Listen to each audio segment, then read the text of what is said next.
The N64 Zeldas are some of the highest rated games of all time, even if over the years I've learned a shocking number of people have never played them. What's wrong with you? I still think they hold up, especially with the introduction of ports and ROM hacks. The Hero of Time's tale feels like a bit of a sour one because he never really gets a happy ending. He loses his childhood and has to save the world after being thrown into stasis, only to be thrust backwards in time after peeping the horror and getting abandoned by his buddy who he desperately searches for, leading into the whole, Majora's Mask section of their life, that's just a whole other can of worms, and after all of that, dies. And then tutors the next who gets blessed by Hylia. It always kind of felt like this Link specifically needed a third entry, and whereas a lot of hacks have tried, they're a bit more difficult to mod than, say, Mario 64, which seems to get a new one every week. The N64 Zeldas have always kind of struggled in that regard, and the ones that do exist just kind of repurpose existing items and enemies. They're still solid, but they never really scratch that itch for what essentially would be a third N64 Zelda. That is, until Indigo, and this title screen does not do it justice. Despite the Chapter 2, this is a standalone. It's a demo of a bigger project, and the first chapter was kind of just like the proof of concept. Whereas this is a taste of what the final will be, and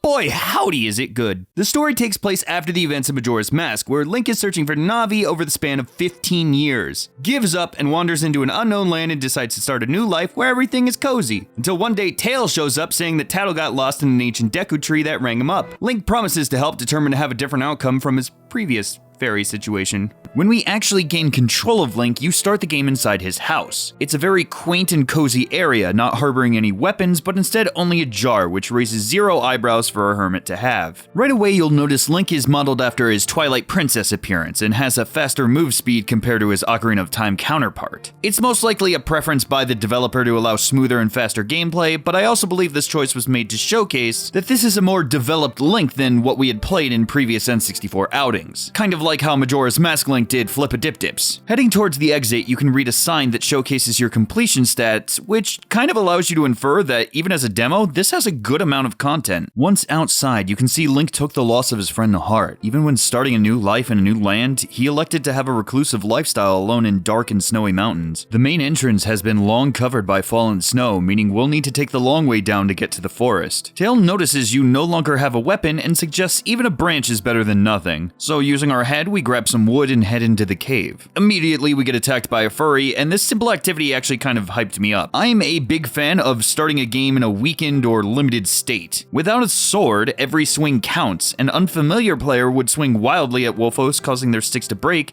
and become defenseless. But even knowing their weakness, you are still required to consume ammo in order to land the killing blow. Hopping over a gap, we can refill the sticks and are introduced to a unique mechanic. This was one of my first gushes about this demo. It captures the essence of Zelda, but in a new and interesting way. There are bomb flowers here, but instead of just picking them up and throwing them, they're frozen solid. In order to progress, we'll need to get the bomb across the gap and melt it using the heat from the torch, only then being able to use it to knock over a pillar. In the next area, the torch is too high, so by throwing the bomb flower and then timing a second toss, we can remove a rock and make our way to the first collectible, the Scardida. Putting its peeper in our pocket, we head back to the crack in the floor. With a stick, we can light the bomb on the wall, only for Tail to tell us that monogamous bombing wasn't good enough, and only with a menage a trois of explosions can we progress. Continuing on, we get an icy river that clearly wants us to go upstream, but there's a waterfall, and being in a video game, it can only mean one thing. Smuggling diamonds on the way back, with a hop and a skip, we cross the ravine, and following this trail to the side, we get a glimpse of another collectible, but more importantly, a Subrosion! Let me in! Let me in! Unfortunately, he is inaccessible at the moment, so if Tattle wasn't enough for a push, now we're truly fired up. Further down, we enter the Ice Sanctum, a shrine-sized dungeon. Off to the side, a switch will activate a torch, which we can use to melt the bomb and activate the crystal above the gate. We can see a solitary bomb flower and another switch that'll activate another torch. Normally, you'd go through the cave entrance, but I elected to backtrack and return up the stairs. A line of bombs can be seen, but they're too high up for a torch to reach. The lone bomb we saw earlier is needed, but it can't be tossed over the gap. It's such a simple solution solution, but one I loved. The bombs are frozen, idiot. It sort of baits you into thinking that you need to hop back or light it and get to the wall before it explodes. But you can simply bring the frozen flammable and place it along the others before lighting it and causing a chain reaction to dislodge a block. Unfortunately, the way is still kind of inaccessible, and the only way to change this is with a crystal out of reach. So, by backtracking to that earlier cave, we can find a small room with a chest and a light above it, as if to be saying, duh. Inside, we'll find our first actual item, the magic boomerang. It behaves similar to the child's boomerang from Ocarina of Time, but with the ability to elicit donations from many simps you slap with its slender frame. By holding R, you can also zoom in when aiming for more precision, which is a godsend with an N64 analog, because the lightest tap from that thing will send you aiming across the room. Finally making our way down from the mountain, we reach Tarika Forest. The Valana Kakiri tribe resides here, and right away,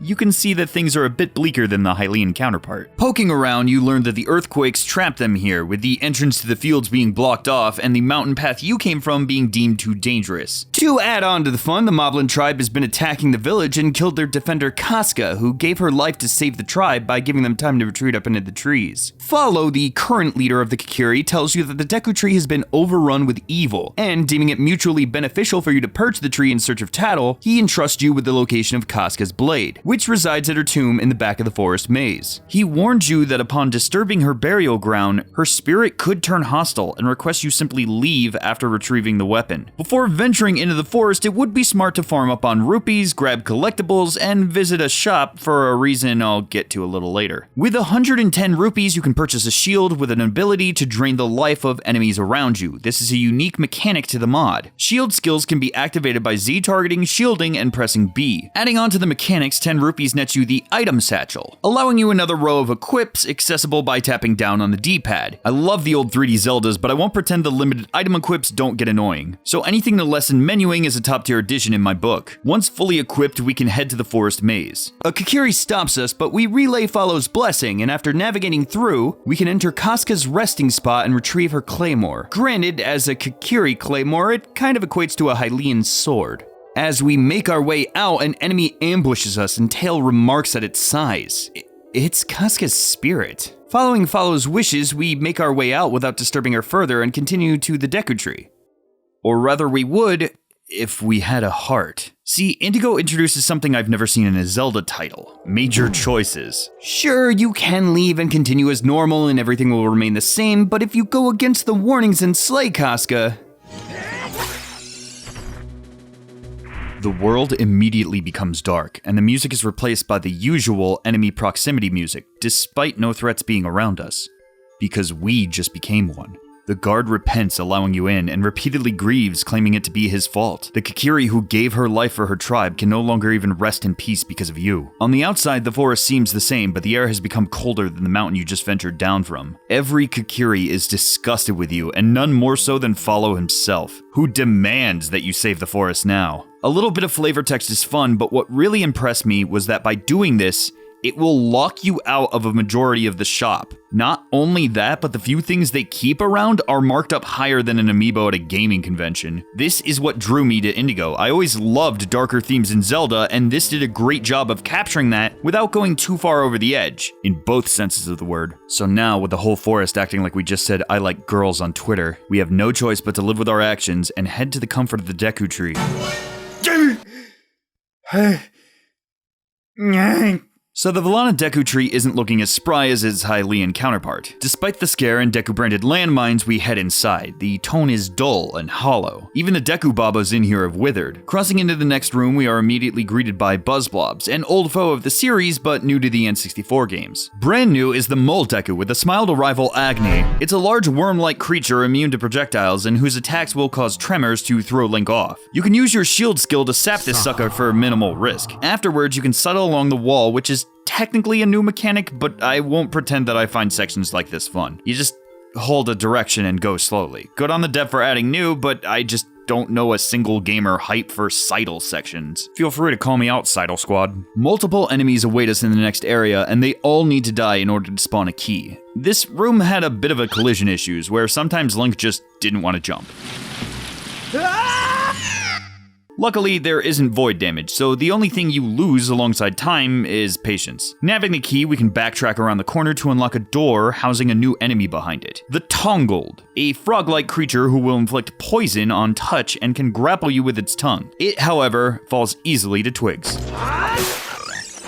In classic Zelda fashion, webs impede us, and a torch upstairs will allow us to light a stick and progress further. Climbing up the ladder, we hear the call of a Scardita and pocket the peeper before continuing on to the main room.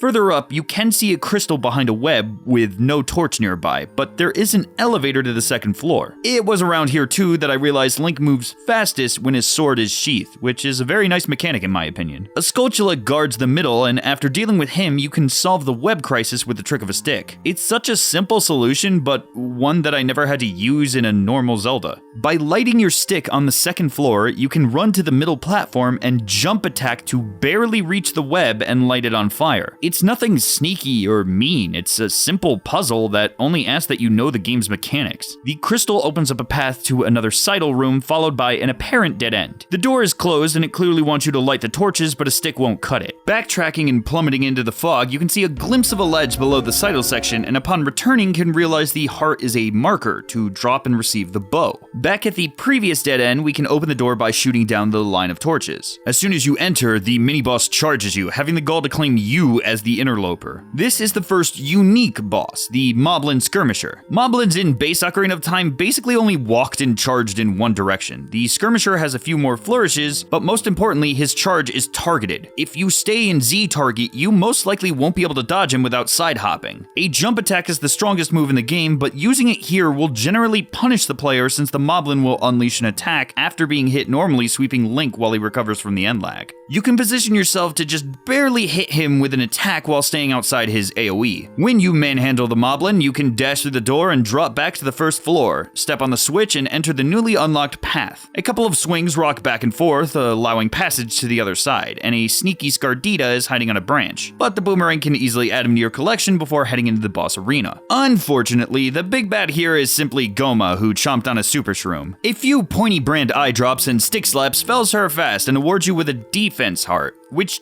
sort of gives you a new heart. It makes your last heart have double defense. It's an odd choice, but I mean it's unique. It's most likely to minimize the heart HUD since technically you still have the same amount of HP if you just got a brand new heart. With the forest cleared up, we take a quick victory lap around the tree to snag some collectibles and head to town for kudos.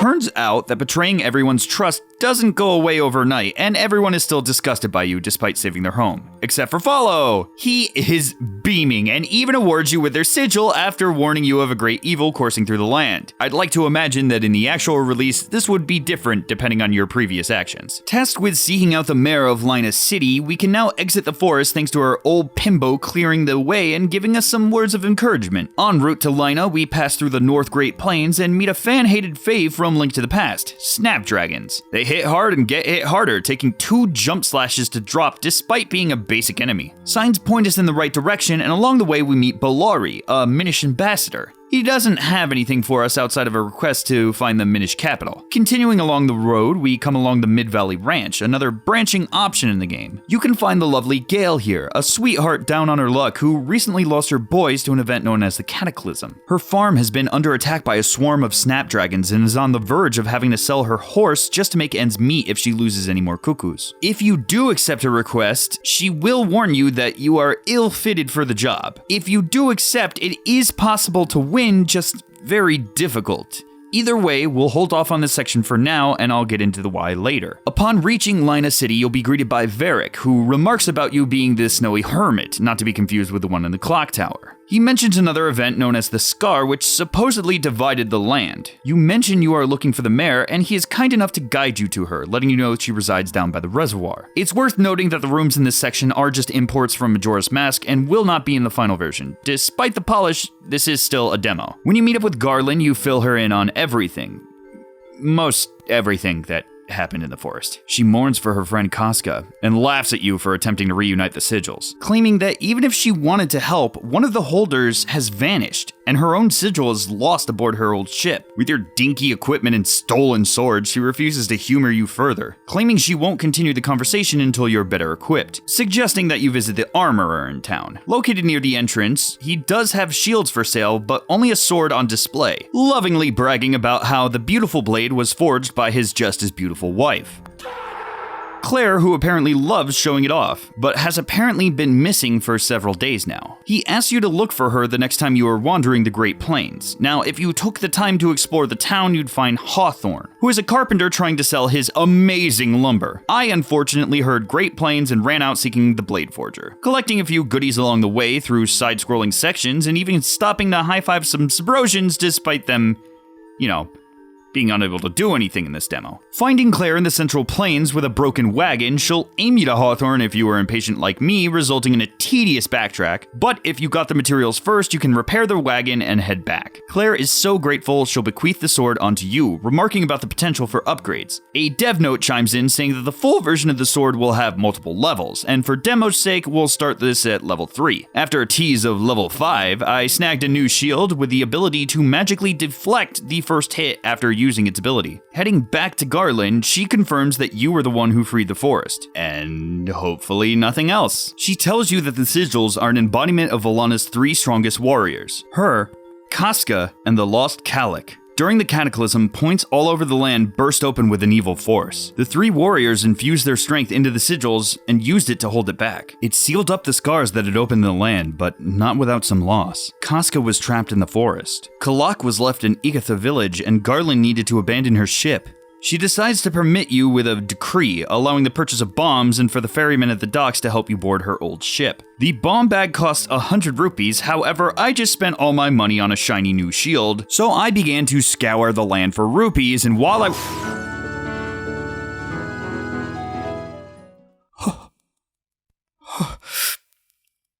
We're okay. We're okay. We're okay. We're okay. They're fine. They're fine. They're fine. I'm fine. I'm fine. I'm fine.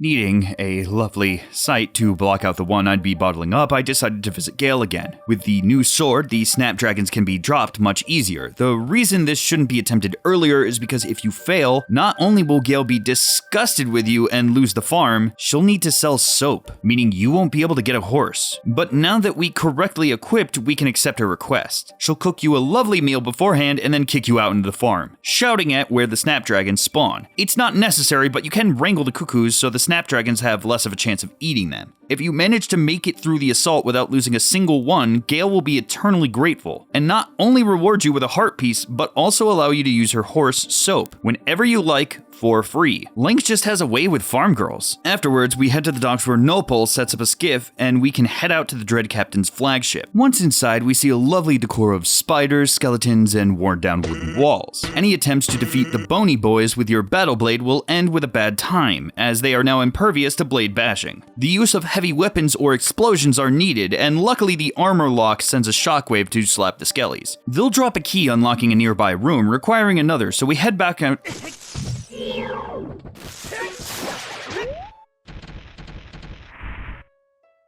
I may have oversold this ROM hack. Backtracking, you can use the flame from the skelly room to clear a web and get the second key leading you upstairs. Exploring will only find locked doors and a Scardita out of reach, so what comes up must come down. A plunge into a dark abyss sends us careening into the water below. The atmosphere is tense, and you feel as if you could get grabbed and dragged under which you do. Invisible entities want you to feel better down where it's wetter, but the risk of Aqua being Fina, we keep pushing forward and grab the key, then ascend back up into the ship. Using the key, we can activate a shortcut in a large silver rupee room that we can't currently complete due to an unbreakable wall. With a well-timed arrow and sword slash, however, we can activate the torch, allowing the flame to move to another room. Tail remarks that one of the cannons pointing towards the unbreakable wall seems as if it could work, but the cannonball is locked behind a gate. Peering through, it's possible to shoot a switch and unlock it, and after loading and igniting it, the way forward is clear. A rusted switch can be seen on the wall, which can only be activated by hurling a cannonball at it, leading to a few more I see you moments, and the last key we'll be needing. But this ship was clearly designed in Mario Maker. Climbing up the central netting, we head to the top of the ship, and I have to say, I just love this, dismal look. We get ambushed by the Bunny Brigade, but the armor lock and pops them, revealing a chest. I'm the type to always go the opposite paths before heading to the main, so I search a bit to find a delightful little rupee. I swear that this is a Mario Maker level. I can hear the laugh sound effects. Scaling the ladder nets us a heart piece, and a leap of faith can break the webs, guarding a long walk to another Scardita and heart piece. Backtracking, we can...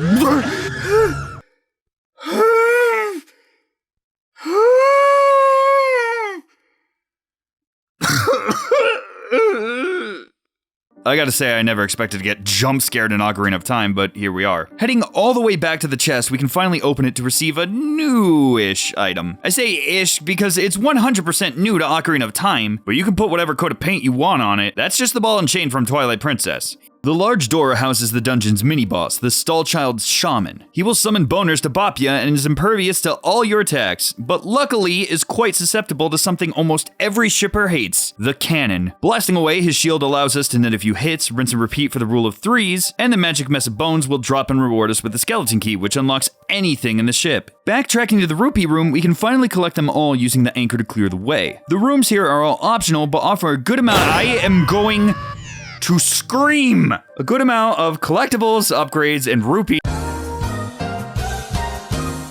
The silver rupee unlocked the door leading to the boss fight, which was really cool.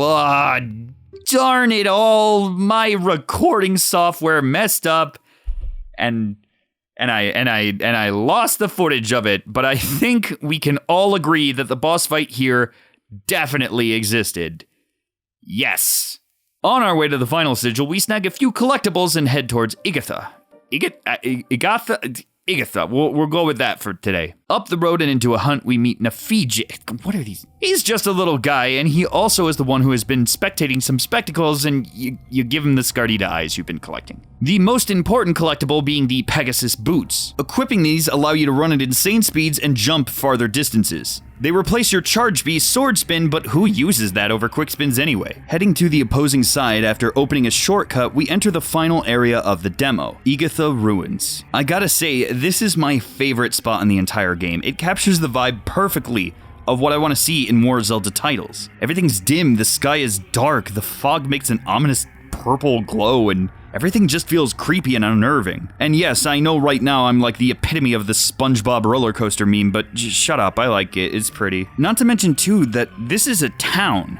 That's a dungeon. I love that vibe. Snow Peak Ruins is one of my favorite dungeons, and this kind of gives me the same feeling, but if instead of snow, we had corpses. The interior of the first house, having boarded up doors and broken furniture, spilled strawberry jam, just screams some shenanigans went down. After dropping a resident, who may be evil, you can head inside and sneak a peek at a diary, dishing the tea of two lovers who snuck into a hideaway located within a house in the graveyard. Also, because it's totally how people talk, they drop a poem that is definitely not a mechanic telling you to stab a bookshelf. Books make Link mad, so him smash 'em while good. We can head outside and hippity hop over the roofs and up to a bell. It was then that I learned that it is not smart to shoot a rusty old bell from underneath unless you crave death. As long as you don't screw up like I did, you can push the bell over the side and destroy a blockade, but there isn't much to do in there at the moment since it requires a key. So instead, head next door and say hi to our new friend, the Redead Zombie. This happy little fella behaves like Redeads, but they're a bit more active, generally going on fun little strolls, and the craziest thing happens. They pull a Crimson Head. If you don't dispose of the body, they will get back up and charge you even faster. But seeing as how they're borrowing Crimson Head mechanics, we will deal with them the same way. Using a stick, you can light their corpse on fire, permanently disposing of them. Well, until you reload the room because it's an N64 game. Cleansing the room of the undead rewards us with a key that we can use in the Bellbreak room to uncover another journal detailing a path in the graveyard, located beneath a broken grave that stands between two ferns. Hello, welcome to another edition of Between Two Ferns. Again, a poem that is unrelated to anything coming up is remarked, so we can probably just forget that. Back in town, we head into the library to jump into a good book, but instead get jumped by a decaying corpse. I gotta hand it to this place, it is not very welcoming. So we attempt to torch it, but for whatever reason it's into arson and opens up, resulting in another key, which fits perfectly in this keyhole we done find it on the door in town. In this $3K a month townhome in Raccoon City, we don't get the whole deal, but using your Pegasus boots you can check out the lovely upstairs bedroom, complete with one torch, a switch, and a window for some hauntingly natural lighting. Heading into the basement, we can fell a few furries before having to solve a puzzle. Remember that poem from earlier? Me neither, just push the block pusher. You can snag the key and leave since the room ahead will be inaccessible until you get an item. The path to the side of town leads over to the graveyard, which was mentioned in the first journal. If you remember what the poem said, jam it in until something opens, and you'll uncover the lovers' secret path where you can find their remains and a journal detailing that they died together and happy. The nearby chest contains the shovel, which I rushed to equip only to realize the dev made the best decision ever and made it as a power-up instead of an item, so you can just press A to use it on select spots. Now, I know the note earlier said that we had to go between two ferns, but honestly, what's the worst thing that could be hiding?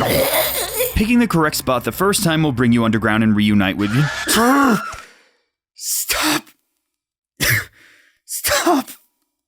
The next room is dim and housing a large arena-like area in the middle, surely not houses a mini-boss. A fugged-up flipper furry, who behaves like the others, but after being slapped on the bum will summon his handy hubbies to fist you, and... This one's probably too far. Anyway, he's dead after thrusting into... We got the torch, a new item which makes a light and lights things, but of course with a portable method of lighting. I don't want to play with you anymore.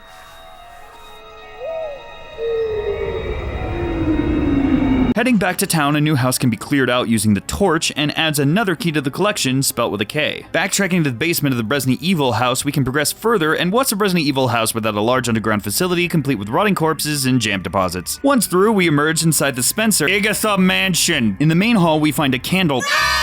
Don't say it! These fellas are pretty hot-headed, but get a little too much traction on the carpet. A locked door houses the mayor's room, and wouldn't you know it, the government official was corrupt and self-centered. But it turns out the lovers were lesbians. The room seems familiar somehow, as if previous things in here were referenced in like a compilation of paper and ink of sorts. But I done forgot. Luckily, Tail didn't. Push the block pusher and open the fountain. Heading into Papa Chan's room, we can unlock a shortcut back into town, hop into the hole we uncovered, and inside we'll find a path leading up to the boss key, which can be used back inside the mansion. Unfortunately, the boss is simply Bongo Bongo, with a torch jammed into the drum. You can technically use the torch to uncover the big boy, but if you've played Ocarina of Time, you can probably just shoot him without it. With a third sigil in hand, we can head back to Garland telling us to return to the Deku Tree. And unfortunately, when we do, that's the end. As mentioned, this is not the full ROM hack, it's merely a demo, but even so, it's a pretty beefy one. I purposely didn't cover everything in hopes that people still try out the demo for themselves. There's plenty of collectibles, minigames, and secrets that I didn't go over, so even after watching this, you could still have some surprises. I'm still baffled by how much I love this hack. This tone is like exactly what I want to see in a mainline. The environments look great. All the new features, minus sidling, are great. And going from the few teasers that they've given, we're in for some amazing boss fights. The team claims that this is the last demo, and the next release will be the final. I personally can't wait. I highly recommend following their channel and trying this out for yourself. In the final release, I am 100% on board if they decide to take the branching paths and wind up making a full, dark route. Even the small snippets I got were amazing, but if word spread about your deeds and made progression even harder if you act like a stinker, that would be so cool to see, but I'm unaware of N64 limitations. Now then, I'd like to apologize for the lack of content lately. Without deep diving too hard, I moved cross country this year and everything kind of blew up. Literally in some cases. Thanks, FedEx. The whole ordeal was a strain and vastly negative, and it just put me into this weird state where I just didn't want to make any side assaults because I didn't want to be negative. Sure, I've gotten plenty of the side of sugar suggestions, but even when I've made what I thought was a more positive video, they can still be taken in a poor light. So I've been racking my brain on what to make until I decided on this video. I'd like to move away from reviewy or opinionated focused stuff and just kind of cover things that I really enjoy as well as make more animations. Videos like this, however, don't have the mainstay title of Side Assault to piggyback off of, so comments and subs if you enjoyed it are greatly appreciated. Feed the algorithm beast and whatnot. I also would really like to know what about this video you enjoyed, what you didn't, and maybe some things that you'd change. I'd like to do more things like this. Me personally, I'd love to just have even more animated bits, maybe even hiring some animators if this does well, or pay them with like sponsors in the future. Overall, I really just want to have a more positive outlook and not have to focus on negatives for the sake of views. If you would like to support me further, consider attending my streams over on Twitch, where I do a large variety of games, speedruns, and I have a slew of interactive redeems. I've been streaming more lately because it kind of pays the bills at the moment. It's also where I generally record for these videos, like my next planned one will detail my experience trying to get a platinum trophy for Majora's Mask, which is totally a thing.